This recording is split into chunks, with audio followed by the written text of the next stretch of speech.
Hey everybody, Ricky Timms. This is Lilo. Many of you know Lilo. And Lilo, I know you weren't like in the thick of this particular exhibit, so you've got questions about it, and that maybe helps everybody else understand what the International Miniature Quilt Exchange is all about. Right. That's one of the things I wanted to know was where did the seed of the idea start? Okay, so years ago in St. Louis, I had a good friend who founded my original quilt guild, and she did kind of an exchange with members from our guild with international quilters from around the world. She actually did that 2 times.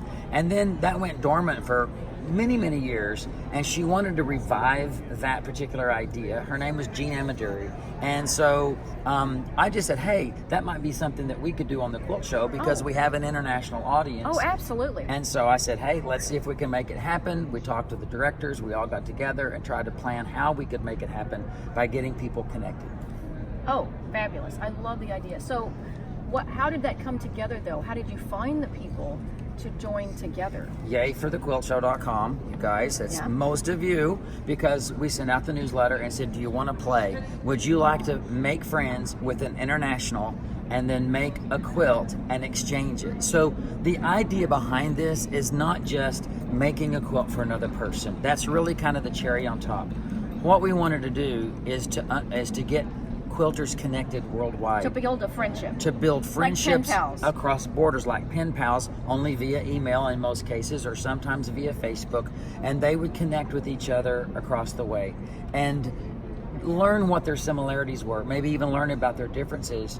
But my belief is that we are more alike in this world than we are different, and there are other people, movers and shakers in the higher ups, that may like to cause us to have conflict, but I've traveled the world and we truly are more alike.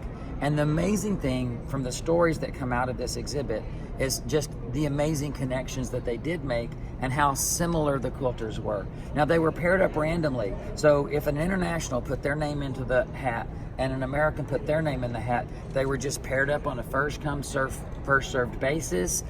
We didn't plan who goes with who. It just happened. It just happened. And then was there any criteria for the quilts themselves? So the only criteria that we set is that they could not be any bigger than 24 inches and no smaller on any side than 18 inches. The individuals, after they got acquainted with each other, they could start a dialogue to say, we would like to, between us, have a theme or a little idea or a color scheme, or you work with red, I'll work with yellow, or that kind of thing. But that wasn't for us to decide. It could be anything goes, or they could set up their own criteria. Well, I'd love to look at some of these quilts, because I've heard they're pretty spectacular. Actually, they're amazing spectacular. And I have to say, as we just walk over here, that the quilts that were selected for this exhibition are really selected as much for the stories that are beside them as the quilts, because we wanted to show the viewers the connections that were being made.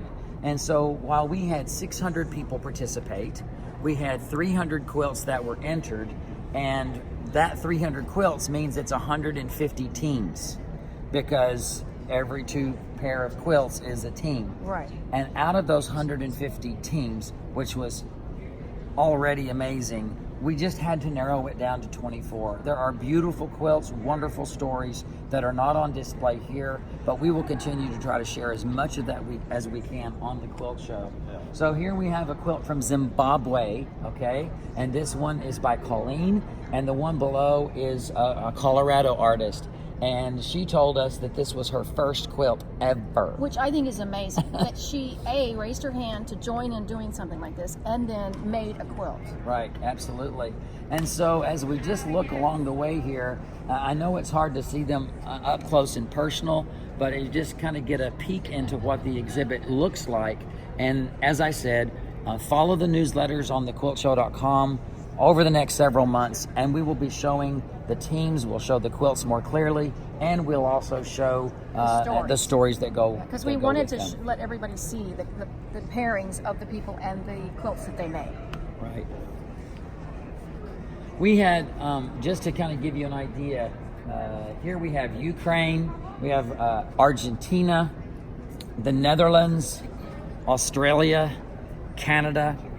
I could go on and on. There's Italy, there's New Zealand. There's Ukraine. There's Ukraine. Actually, several quilts here are from Ukraine. And let's go ahead and walk around because the exhibit's quite big actually. I mean, you'd have to.